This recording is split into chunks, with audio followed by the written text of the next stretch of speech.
Monsieur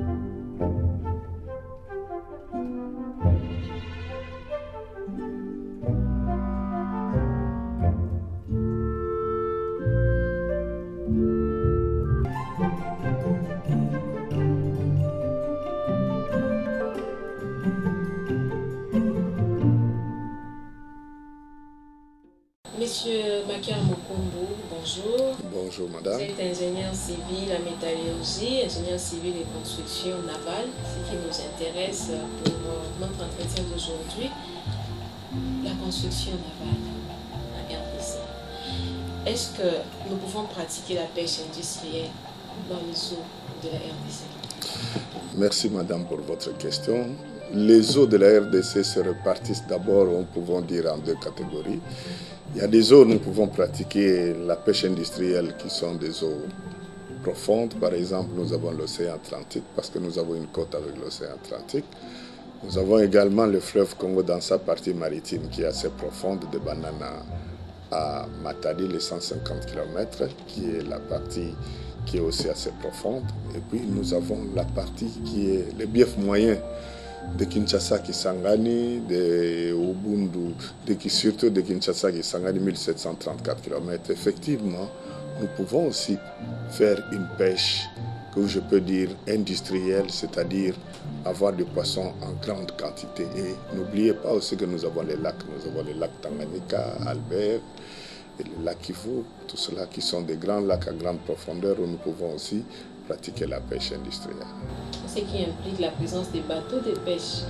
Évidemment, madame, cela implique des bateaux assez spéciaux pour faire cette pêche, qui sont des bateaux de pêche que nous n'avons pas pour l'instant, mais que nous pourrons quand même avoir. Quelle spécificité? Est-ce qu'il y a une différence entre un bateau ordinaire et un bateau de pêche? Oui, madame, parce que les bateaux ordinaires, souvent nous avons des pousseurs ou des remorqueurs qui sont en train de pousser des trains de barges. De les pousser, nous les connaissons, vous connaissez la plupart de nos bateaux qui sillonnent le fleuve et les lacs. Mais un bateau de pêche, c'est presque une petite usine.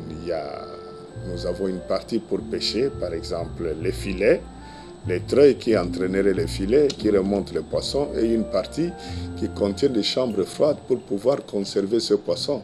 Parce que si nous devons faire une pêche pendant 2-3 semaines, il faut quand même conserver le poisson quelque part. Donc c'est une petite industrie qui se déplace, mais un petit atelier qui se déplace, mais c'est aussi un bateau. On vous a vu à l'œuvre avec la réhabilitation du bateau Kokolo. Est-ce qu'aujourd'hui on peut dire qu'on pourra avoir un bateau de pêche made in Congo? Nous pouvons avoir un bateau de pêche made in Congo. Il ne sera pas aussi grand que Kokolo. Ce sera un petit bateau qui pourra avoir par exemple de 15 à 20 mètres de longueur, une largeur allant de 5 à 6 mètres avec un creux, parce que nous avons des eaux, du moins sur le fleuve, qui ne sont pas très profondes, un creux qui peut aller jusqu'à 1 mètre 80 à 2 mètres pour avoir un tirant d'eau de 1 ou à 1 mètre 20. Mais si nous voulons faire la pêche sur les lacs, là, le bateau devra être plus consistant parce qu'il devra s'enfoncer même de 3 mètres ou de 4 mètres dans l'eau pour un plus grand tirant d'eau et un plus grand rendement aussi. Les bateaux qui naviguent là où il y a une plus grande profondeur ont un meilleur rendement qu'aux bateaux qui naviguent, qui ont un fond plat, qui naviguent dans des eaux à moindre profondeur telles que le fleuve Congo.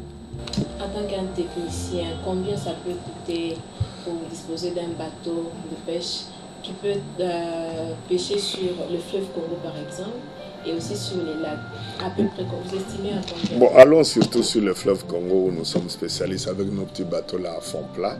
Les petits bateaux là que je viens de décrire qui peut avoir, je crois, une longueur d'environ de 16 à 20 mètres, une largeur de 5 à 6 mètres, un peu de 1,80 m ou de 20 peut aller. Évidemment, il faudra ajouter la machinerie qui sera à bord parce qu'il faudra ajouter des chambres froides, il faudra ajouter des éléments pour porter les filets et les lancer et tout cet équipement-là. Disons, si vous avez au bas mot une affaire de 300 000 $, vous pouvez avoir un pareil bateau. Mais vous pouvez l'avoir en occasion aussi à moindre coût. En Europe, si jamais il est à fond plat, vous pouvez l'avoir aussi à moindre coût. Vous êtes également directeur des départements des chantiers navals.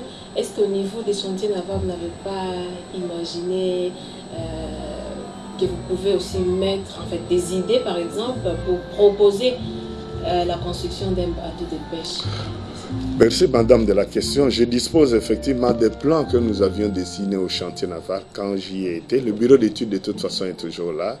Il existe des plans où nous avions esquissé des avant-projets d'un bateau de pêche que je dois avoir dans le classement au niveau du chantier naval, bien que je n'y sois plus, mais cela n'empêche que je peux toujours m'y rendre et prendre un plan que je pourrais un jour vous montrer.